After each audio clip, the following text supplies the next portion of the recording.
Welcome back clean news. चलिए देखते हैं मध्य प्रदेश की 25 फटाफट बड़ी खबरों को। इससे पहले आप एमपी के किस जिले से न्यूज को देख रहे हैं हमें कमेंट बॉक्स में जरूर बताइए। साथ ही डेली अपडेट रहने के लिए चैनल को सब्सक्राइब कर बेल आइकन को दबाना बिल्कुल न भूलें। आज का लाइक एम 3000 है, उम्मीद करते हैं कि आप इसे पूरा करेंगे।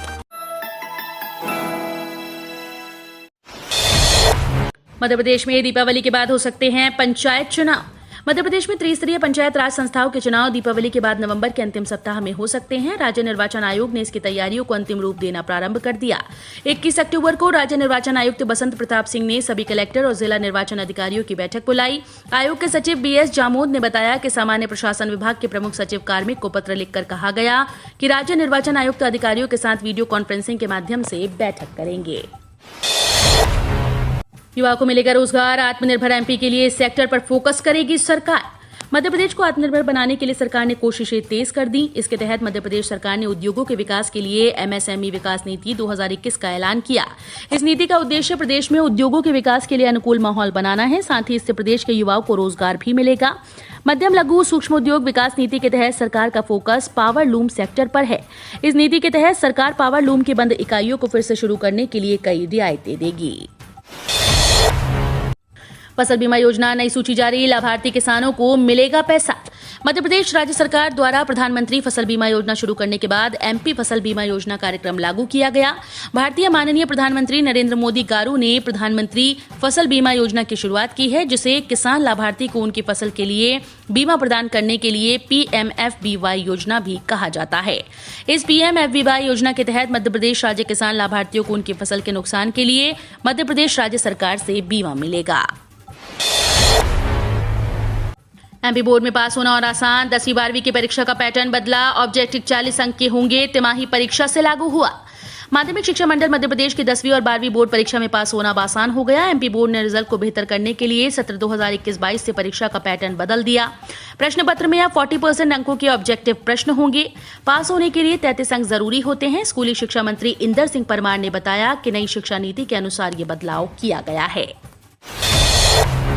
विंटर शेड्यूल का सुखद आगाज, अब प्रयागराज, जोधपुर और सूरत से जुड़ेगा इंदौर। देवी अहिल्याबाई होलकर अंतर्राष्ट्रीय एयरपोर्ट पर इस माह के अंत से शुरू हो रहे विंटर शेड्यूल में नई सौगात मिलने जा रही है। दरअसल 31 अक्टूबर से निजी उड़ान कंपनी इंडिगो प्रयागराज, जोधपुर और सूरत के लिए सीधी उड़ानें शुरू करने जा रही है।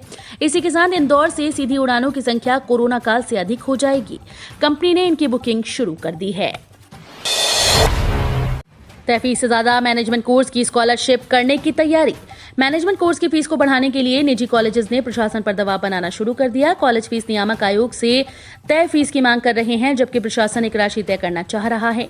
इस निर्णय की खिलाफत कुछ कॉलेज कर रहे हैं। उनका दावा है कि जब फीस का निर्धारण शासन स्तर पर हुआ तो उसी के आधार पर क्यों स्कॉलरशिप दी जा रही है। बेहतर संस्थानों को ज्यादा शुल्क दिया जाए। इधर प्रशासन ने फिलहाल मामले पर कार्रवाई का दावा किया है। इंदौर को मिलेंगे 73 electric charging station, 600 city bus stop बनाए जाएंगे, 250 एसी और नॉन एसी बसें भी चलेंगी। नगर निगम आयुक्त ने सिटी बस ऑफिस में विभिन्न परियोजना को लेकर बैठक की। उन्होंने शहर में 73 इलेक्ट्रिक स्टेशन बनाने के साथ ही 600 नए सिटी बस स्टॉप बनाने के निर्देश भी दिए। आयुक्त और प्रबंध निर्देशक Atal Indore city transport services limited Pratibha Pal के द्वारा बुधवार शाम सिटी बस ऑफिस में लोक परिवहन सेवा के सुचारू संचालन और वर्तमान संचालित परियोजना पर विस्तृत समीक्षा और बैठक की गई। मध्य प्रदेश के हर संभाग में 10,000 पौधे रूट ट्रेनर में तैयार होंगे। वन विभाग अगले साल से प्रदेश के सभी वन मंडल में रूट ट्रेनर में पौधे तैयार करेगा। हर वन मंडल में प्रयोग के तौर पर 10-10 हजार पौधे तैयार किए जाएंगे। ये बात वन बल प्रमुख रमेश कुमार गुप्ता ने कही। वे मंगलवार को राजधानी स्थित अहमदपुर नर्सरी में राज्य स्तरीय कार्यशाला को संबोधित कर रहे थे। ये प्रयोग पौधा तैयार करने की प्रक्रिया में पॉलीथीन का उपयोग खत्म करने के लिए है। गुप्ता ने नर्सरी प्रभारियों से कहा कि रूट ट्रेनर पद्धति से पौधे उगाने का काम जनवरी 2022 से हर हालत में शुरू कर दें। सीएम शिवराज सिंह चौहान का मध्य प्रदेश की लाडलियों को बड़ा तोहफा। मध्य प्रदेश में लाडली लक्ष्मी दिवस और उत्सव मनाया जाएगा। मध्य प्रदेश सरकार बेटियों को आत्मनिर्भर बनाने की दिशा में अग्रसर है। लाडली लक्ष्मी योजना 2.0 आत्मनिर्भर लाडली से अब प्रदेश की हर बेटी सामाजिक और आर्थिक रूप से सशक्त होगी। स्नातक और व्यावसायिक पाठ्यक्रम की पढ़ाई करने वाली छात्राओं को 2 साल की शिक्षा पूरी करने के बाद 20,000 की राशि राज्य सरकार प्रदान करेगी। लाडली लक्ष्मी योजना 2.0 आत्मनिर्भर लाडली के बेहतर बदलाव करने के लिए आमजन से सुझाव लेकर योजना में बदलाव भी किए जाएंगे। मध्य प्रदेश सरकार ने लिया यू टर्न, सांडों की नसबंदी का फैसला वापस, कांग्रेस ने किया राजनीतिकरण। मध्य प्रदेश सरकार सांडों की नसबंदी करने के आदेश पर बैकफुट पर आ गई। शिवराज सरकार ने फैसला वापस ले लिया। मामले पर भोपाल से सांसद प्रज्ञा सिंह ठाकुर के विरोध के बाद राजनीतिकरण हो रहा था, जिसके बाद पशुपालन विभाग ने इसे वापस लिया। सांसद प्रज्ञा सिंह ठाकुर ने सांडों की नसबंदी को प्रकृति के खिलाफ बताया था। इस बाबत साध्वी ने सीएम शिवराज सिंह चौहान से भी अपील की थी कि इस पर रोक लगा दी जाए। बड़ी खुशखबरी, बिना पीएचडी के मिलेगी सहायक प्रोफेसर की नौकरी। जुलाई 2023 तक की अनिवार्यता हटी। असिस्टेंट प्रोफेसर की नौकरी की तैयारी कर रहे उम्मीदवारों को यूजीसी ने बड़ी राहत दे दी है। असिस्टेंट प्रोफेसर भर्ती के लिए पीएचडी की अनिवार्यता जुलाई 2021 तक खत्म कर दी। विश्वविद्यालय अनुदान आयोग ने 12 अक्टूबर 2021 को अपनी आधिकारिक वेबसाइट ugc.ac.in पर नोटिस जारी कर ये सूचना दी। कोरोना वायरस महामारी के चलते यूजीसी ने सहायक प्रोफेसर के लिए पीएचडी की अनिवार्यता को स्थगित करने का फैसला किया है। मध्य प्रदेश में दीपावली के बाद रबी सीजन में बढ़ सकता है बिजली का संकट। प्रदेश में जिस तरह से बिजली की मांग और आपूर्ति में अंतर की स्थिति बन रही है, उससे दीपावली के बाद रबी सीजन के दौरान बिजली का संकट खड़ा हो सकता है। पिछले साल रबी सीजन यानी 15 नवंबर से 15 जनवरी के बीच बिजली की औसत मांग 12,000 मेगावाट से अधिक थी। वहीं 30 दिसंबर 2020 को 15,450 मेगावाट बिजली की अधिकतम मांग दर्ज की गई थी। दरअसल प्रदेश के ताप विद्युत संयंत्रों से उत्पादन क्षमता से आधा ही हो रहा है, जबकि अब मांग तेजी से बढ़ रही है। कमलनाथ 17 से तूफानी दौरे पर, कार्यकर्ताओं को करेंगे एक्टिव, लेंगे शिव की शरण।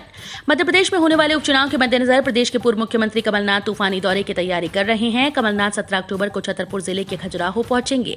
उसके बाद निवाड़ी जिले की पृथ्वीपुर विधानसभा के जेरोन में सभा लेंगे।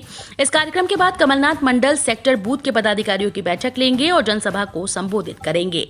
जानकारी के मुताबिक 18 अक्टूबर को पूर्व मुख्यमंत्री बुरहानपुर जिले के नेपानगर पहुंचेंगे। भिंड डीजे पर हाईकोर्ट की टिप्पणी, इन्हें न्याय सिद्धांत के खिलाफ कार्य करने की आदत हो गई है। हाईकोर्ट की एकल पीठ ने हत्या के आरोपित को जमानत दिए जाने के मामले में जिला और सत्र न्यायालय के जिला न्यायाधीश की कार्यप्रणाली पर गंभीर टिप्पणी की। कोर्ट ने कहा कि जिला न्यायाधीश अक्षय कुमार द्विवेदी की न्याय के सिद्धांत के खिलाफ कार्य करने की आदत सी हो गई है। इस मामले को मध्य प्रदेश हाईकोर्ट के चीफ जस्टिस के समक्ष रखा जाए। इस आदेश से जिला न्यायाधीश की मुश्किल बढ़ सकती है। 1/4 रह गया सोयाबीन का दाम। देश के 2 सबसे बड़े सोयाबीन उत्पादक राज्यों में किसानों को लगी भारी आर्थिक चोट। न्यूनतम समर्थन मूल्य से भी नीचे आ गया है दाम। केंद्र सरकार ने पोल्ट्री कारोबारियों को राहत देने के लिए 16 अगस्त को 12 लाख टन सोया मिल इंपोर्ट की अनुमति दी थी। इससे पहले सोयाबीन का दाम 10 से 11,000 रुपए प्रति क्विंटल था। इंपोर्ट का आदेश जारी होने के बाद बाजार औंधे मुंह गिरता चला गया। हालात ये है कि इसके सबसे बड़े उत्पादक मध्य प्रदेश में सोमवार को इसका न्यूनतम दाम घटकर 2400 रुपए रह गया है। स्टेट बैंक ने निकाली प्रोबेशनरी ऑफिसर की 2056 वैकेंसी। 25 अक्टूबर तक ऐसे कर सकते हैं आवेदन। भारतीय स्टेट बैंक प्रोबेशनरी ऑफिसर पद के लिए बंपर वैकेंसी निकली है। बैंक पीओ भर्ती के लिए तैयारी कर रहे युवाओं के लिए एक सुनहरा अवसर है। स्टेट बैंक के मुताबिक कुल 2056 पदों के लिए भर्ती निकाली गई। इच्छुक अभ्यर्थी आधिकारिक वेबसाइट sbi.co.in पर जाकर आवेदन कर सकते हैं। बता दें कि आवेदन की प्रक्रिया 5 अक्टूबर से शुरू हो चुकी है। वहीं 25 अक्टूबर आवेदन की अंतिम तिथि होगी। वेस्टर्न कोलफील्ड्स लिमिटेड में 211 पदों पर निकली भर्ती। कैंडिडेट्स के लिए 20 नवंबर 2021 से आवेदन की अंतिम तारीख। वेस्टर्न कोलफील्ड्स लिमिटेड ने माइनिंग सरदार और सर्वेयर पद पर भर्ती का नोटिफिकेशन जारी कर दिया। यहां कुल 211 खाली पदों पर भर्ती निकाली गई। उम्मीदवार ऑफिशियल वेबसाइट वेस्टर्न कोल.in पर जाकर ऑनलाइन 21 अक्टूबर 2021 से आवेदन कर सकते हैं। इन पदों के लिए 20 नवंबर 2021 आवेदन की आखिरी तारीख है। सिलेक्शन टेस्ट की जरूरी जानकारी जैसे वेन्यू, तारीख और समय आदि योग्य आवेदकों की रजिस्टर्ड ईमेल आईडी या ऑफिशियल वेबसाइट के माध्यम से दिया जाएगा। भारतीय रेलवे बनाएगा इंदौर खंडवा के बीच 6 किलोमीटर लंबी रेल टनल। लंबे समय से रेल मंडल में चल रही रतलाम महू खंडवा रेल प्रोजेक्ट के गेज परिवर्तन कार्य में तेजी आई है। अब योजना में टेंडर की तैयारी चल रही है। योजना 3 चरण में पूरी हो रही है। भारतीय रेलवे महू पातालपानी कालाकुंड क्षेत्र में 6 किलोमीटर लंबी टनल बनाएगा। इससे 21 किलोमीटर की रेल दूरी बढ़ जाएगी। हालांकि पूरे प्रोजेक्ट में करीब 14 टनल रहेंगी। वर्ष 2021-22 में केंद्रीय बजट में महू खंडवा अकोला बड़ी लाइन परियोजना को सर्वाधिक तवज्जो देते हुए उसके लिए 369 करोड़ रुपए आवंटित किए थे। दशहरे से पहले कर्मचारियों को तोहफा, सैलरी के साथ मिला 17,000 रुपए का बोनस। मोदी सरकार ने 7 पे कमीशन केंद्रीय कर्मचारियों के डीए में 11% की बढ़ोतरी के बाद अब रेलवे कर्मचारियों को बड़ा लाभ दिया। दरअसल दूसरों से पहले उनके खाते में 78 दिन के वेतन के बोनस भेजे जा रहे हैं। इससे देश भर के 11 लाख से अधिक रेलवे कर्मचारियों को लाभ मिला। वित्तीय वर्ष 2020-21 के लिए केंद्रीय मंत्रिमंडल ने सभी योग्य अराजपत्रित रेलवे कर्मियों के लिए 78 दिनों के वेतन की उत्पादकता लिंक्ड बोनस को अधिकृत किया। इस फैसले से लगभग 11.56 लाख अराजपत्रित रेलवे कर्मचारियों और रेलवे सुरक्षा बल, रेलवे सुरक्षा विशेष बल के सदस्यों को छोड़कर सभी अराजपत्रित रेलवे कर्मचारियों को लाभ होने की उम्मीद है। किन किन तरीकों से जमा कर सकते हैं जीवित होने का प्रमाण पत्र?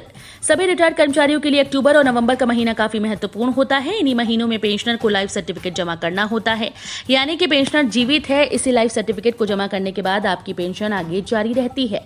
कुछ समय पहले सरकार ने 80 वर्ष से अधिक उम्र के रिटायर्ड केंद्रीय कर्मियों को 1 महीने पहले ही यानी 1 अक्टूबर से लाइफ सर्टिफिकेट जमा करने की राहत दी। बड़ी संख्या में हर साल सेंट्रल गवर्नमेंट पेंशनर्स बैंकों में जाकर जीवन प्रमाण पत्र जमा करते हैं, लेकिन अपनी सुविधा के हिसाब से इसे डिजिटल तरीके से भी जमा किया जा सकता है। दिल्ली की मांग से इंदौर में टमाटर सुर्ख, सब्जियों के दाम पड़े नरम। दिल्ली की मांग से इंदौर में टमाटर महंगा हो रहा है। इंदौर थोक मंडी में टमाटर के दामों में गुरुवार को सुर्खी नजर आई, जबकि अन्य सब्जियों के दाम नरम पड़े। बीते समय की बारिश के कारण सब्जियों की फसल खराब होने से सब्जियों के दाम आसमान छूने लगे थे। गुरुवार को देवी अहिल्याबाई होलकर थोक मंडी में टमाटर 700 रुपए से 800 रुपए प्रति क्रेट बिका। राकेश टिकैत ने जांच पर जताया संतोष, कहा केंद्रीय मंत्री की बेटे की रेड कारपेट गिरफ्तारी ने किसानों में गुस्सा बढ़ाया। भारतीय किसान यूनियन के राष्ट्रीय प्रवक्ता राकेश टिकैत ने लखीमपुर खीरी हिंसा के मामले में चल रही जांच पर गुरुवार को नाखुशी जाहिर करते हुए कहा कि केंद्रीय गृह राज्य मंत्री अजय मिश्र के बेटे की रेड कारपेट गिरफ्तारी ने आंदोलन कर रहे किसानों के गुस्से को भड़का दिया। अजय मिश्र को मंत्री पद से बर्खास्त करने की मांग करते हुए टिकैत ने कहा कि आरोपी के पिता अगर पद पर बने रहेंगे तो निष्पक्ष जांच नहीं हो सकती। एक बार फिर बदलेगा मौसम, शनिवार से जिले में लगेगी बारिश की झड़ी। मध्य प्रदेश में मानसून की विदाई के बाद मौसम शुष्क हो गया। आसमान साफ होने की वजह से धूप खिली हुई है। हालांकि देर रात उत्तरी हवा चलने से ठंड बढ़ती नजर आ रही है। इसके अलावा प्रदेश के कई जिलों में न्यूनतम तापमान में गिरावट रिकॉर्ड की गई। हालांकि मौसम विभाग की माने तो मध्य प्रदेश में एक बार फिर से जल्दी मौसम बदलेगा। शनिवार से प्रदेश में बौछार पड़ने की उम्मीद जताई गई। आरटीओ मंडी और खाद्य विभाग की संयुक्त कार्रवाई, अवैध रूप से बसों में परिवहन की जा रही उपज जब्त। नीमच में प्राइवेट बस स्टैंड से बसों में अवैधानिक रूप से कृषि उपज का परिवहन करते 3 बसों पर संयुक्त कार्रवाई हुई। अजय ट्रेवल्स, जय श्री गणेश ट्रेवल्स और गायत्री बस ट्रेवल्स से अवैधानिक रूप से परिवहन करते हुए कलौंजी, धनिया और अजवाइन जब्त की गई। ये कार्रवाई मंडी प्रशासन, आरटीओ विभाग और खाद्य विभाग ने की है। केंद्र सरकार ने सबके बुढ़ापे का किया जबरदस्त इंतजाम। पेंशन धारक के बाद भी फैमिली में मिलेगा 1 को लाभ। केंद्र सरकार ने केवल सरकारी कर्मचारियों के नहीं बल्कि देश के हर युवाओं की चिंता की है। केंद्र की अटल पेंशन योजना से जुड़कर देश का हर युवा अपने बुढ़ापे को संवार सकता है। ये जरूरी नहीं कि वो सरकारी नौकरी में हो। इस योजना में बेहद कम निवेश के साथ बुढ़ापे को टेंशन फ्री बनाया जा सकता है। हम रोज ऐसे ही न्यूज लाते रहेंगे। आपने अभी तक क्लीन न्यूज एमपी को सब्सक्राइब नहीं किया है तो फटाफट सब्सक्राइब कर लें। साथ ही बेल आइकन को दबाना बिल्कुल ना भूलें ताकि कोई लेटेस्ट अपडेट मिस ना हो।